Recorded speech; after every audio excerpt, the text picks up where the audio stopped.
அடிக்குது ஏங்க நல்லா சொல்கிறேன் கேட்டுச்சுங்க. என்னங்க பார்க்குறது குண்டாயிட்டு நாங்கள் விட இப்போ குண்டாயிட்டேன். என்னத்தையாவது வாய் மெண்டுக்கிட்டே இருந்தா பெருத்துக்கிட்டே வரேன். போ எம்புட்டாவது வருங்க அகலமாகிட்டே போகுது. பாடி பட்டு பயிர்வான் மாதிரி ஆகிட்டுருக்கேன். இன்னும் கொஞ்ச நாள் சட்டை அண்டாவாயிருவேன்.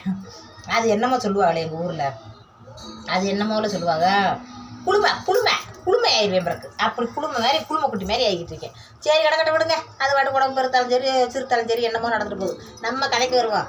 இன்னைக்கு என்ன கதை சொல்ல போகிறேன்டா, கல்யாணம் முடிச்சு புதுசாக போகிறாங்க பாருங்க, அவங்களுக்கு பூரா மாமனார் மாமியாவோட நல்லா ஒத்துமையாக சேர்ந்து வாழுங்க தே, நல்லபடியாக இருக்கணும் தே அப்படின்லாம் வீட்டில் அறிவுரை சொல்கிறாங்க. அங்கே போய் கல்யாணத்தை முடிச்சு அங்கே போய் கொடுத்துற நடத்தையில் அப்படியே பிளேட்டை திருப்பி போட்டுறாங்க. எப்படி போய்கிட்டு இருக்கு, சம்பளம் யார்கிட்ட கொடுக்குறியா, அவங்க அம்மாட்டத்தையா, ஏடி இன்னும் நம்ம அம்மாட்ட இன்னும் உன்கிட்ட வாங்கி நீ கைவசம் வச்சுக்கிறதுக்கு பாரு, அம்மாலாம் பேசக்கூடாது அப்படின்ட்டு அறிவுரைகளை மாற்றி வழங்குறாங்க. ஆரம்பத்தில் பாருங்க மாமியார் நாத்தனாரும் நல்லபடியாக இருக்கணும், என்னத்தா அவங்க சொல்லி பச்சு கேட்டுருக்கணும் அப்படின்னு சொல்கிறாங்க. அதுக்கு இடையில போய் மாற்றிடுறாங்க. ஏன் இப்படி சொல்கிறேன்னு நினைக்காதீங்க. எங்கள் வீட்டு பக்கத்தில் ஐயோ சொல்லலாமா, எங்கள் வீட்டுக்கு பக்கத்தில் இல்லை, எங்கள் பக்கத்து வீட்டுக்கு பக்கத்தில் புதுசாக கல்யாணம் முடிச்சிருக்காங்க. புதுசாக கல்யாணம் முடிச்சவங்கள பார்க்க வந்தவங்க எங்கள் வீட்டுக்கு பின்னாடி கூட்டிகிட்டு போய் இந்த ரகசியத்தை பூரா பேசுகிறாங்க. எங்களுக்கு இஞ்சிருங்க இந்த வீடு கொஞ்சம் ஓப்பன் வச்சு கட்டியிருக்கான். இந்த ஓப்பன் வழியை எட்டி பார்த்துக்கிட்டே நான் இருந்தேன். என்ன சொல்கிறாங்க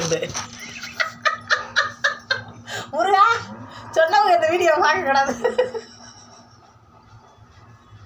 கிடச்சிச்சுடா எட்டி பார்த்துக்கிட்டே இருக்கேன். எங்கே ஒரு சம்பளத்தை புருஷன் எப்போ கேட்கணுமா,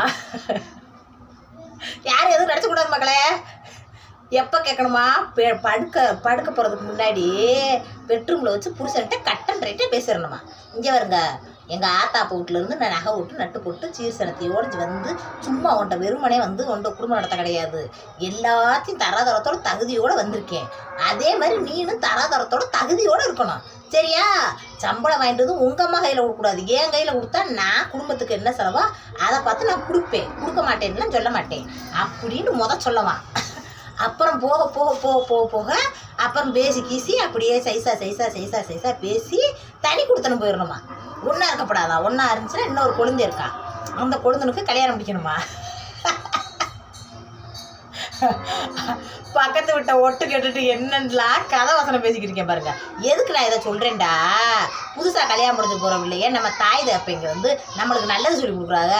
நம்ம ஆத்தா சொல்கிறத கேட்கணும், ஆத்தாப்பு சொல்கிறத கேட்கணும். ஆனால் நம்மளுக்குன்னு ஒரு அறிவு வேணும். நம்ம கொஞ்சம் வளர்ந்துருவோம்ல, நம்ம மூளையும் அதே மாதிரி வளரணும். அதுக்கு ஏற்றாப்புல உடம்பு மட்டும் வளர்ந்தா பத்து மூளை வளரணும். நம்ம அம்மா சொல்கிறதுல எது உண்மை எது பொய், எது நம்ம குடும்பத்தை திரிக்கிற வேலை பார்க்குது, எது நல்லது சொல்லுது அப்படின்றத யோசனை பண்ணி முடிவு பண்ணுங்க பிள்ளைகளா. ஏண்டுகளுங்க, நானும் அப்படித்தேன். எங்கள் அம்மா என்ன சொன்னாலும் அப்படியே கேட்பேன் பார்த்துங்க. அப்புறமா கொஞ்சம் நாட்கள் செல்லவும் அம்மா அப்பா வீட்டில் கிடைக்கிற மரியாதை கிடைக்கும். ஆனால் புகுந்த வீட்டில் அந்த மரியாதை நம்மளுக்கு கிடைக்காது. நம்ம புருஷனை தனி கொடுத்துடும் போய் தனியாக போயிட்டு வச்சுக்கோங்க, நம்ம தாய் தப்பெல்லாம் போட்டுட்டு இப்படி போயிட்டாலே அப்படின்னு நாத்தில் நாங்கள் ரொம்ப ஒட்ட மாட்டாங்க, ரொம்ப பேச்சுவார்த்தை வச்சுக்கிற மாட்டாங்க. மாமியாவுக்கு ரொம்ப கோபம் இருக்கும். அந்த இடத்துல போன இடத்துல நம்மகிட்ட பேசாது, நம்ம பிள்ளையெல்லாம் தூக்கும் கொள்ளும், நம்மகிட்ட பேசாது, அப்படி பல பிரச்சனைகள் இருக்கும்.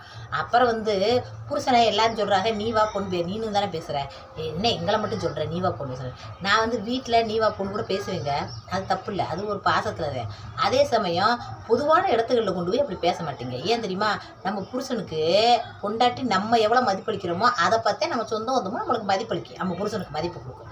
நம்ம அவங்க கிடைக்க லூசு பையன் அப்படின்னு சொல்லிட்டு உட்காந்துருந்தோம்னு வச்சுக்குவேன். என்ன சாமடம் போய் இப்படி சொல்கிற சீமாடா, அப்படித்தான் போல மரியாதை அப்படின்ட்டு அவட பாப்பான்ட்டு அப்படின்ட்டு அவங்களும் உட்காந்துக்குவாங்க.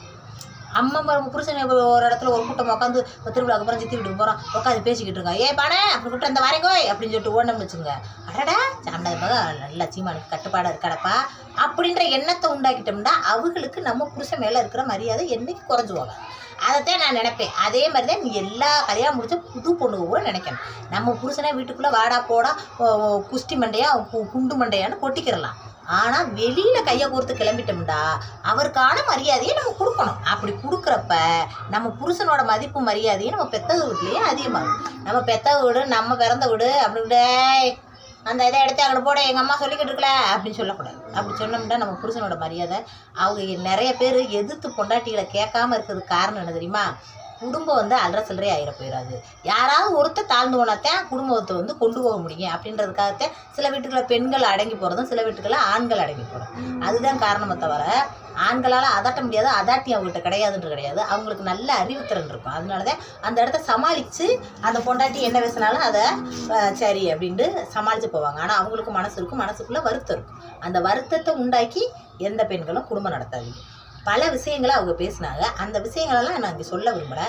ஆனால் பெற்றவங்க தான், நம்ம கூட பிறந்தவ தான், நம்ம பெத்த தாய் தான் நம்மளுக்கு நல்லது சொல்லுது அப்படின்ற மட்டும் நினைக்கக்கூடாது. அவங்க உண்மையிலே நல்லா சொன்னாங்கன்னா அதை ஏற்றுக்கிறோன்னா, அதில் குடும்பத்தை கிளக்கிற வேலை பார்த்தாங்கன்னா, நல்லா இருக்கிற குடும்பத்துக்குள்ளே எதையாவது நோண்டி விட்டாங்கன்னா அதுலேருந்து நம்ம சரிங்கம்மான்னு கேட்டு எதுவுமே சொல்லக்கூடாது. ஆமாம்மா அப்படியே சொல்லிட்டேன், என்கிட்டே சம்பளம் கொடுக்குறாரு அப்படின்ட்டே ஓட்டிடுங்க. அந்த சம்பளத்தை உங்கள் அம்மா கையில் அப்புறம் உங்களுக்கு தெரியும். வரேன். பிடிச்சிருந்தா லைக் பண்ணுங்க மகளே.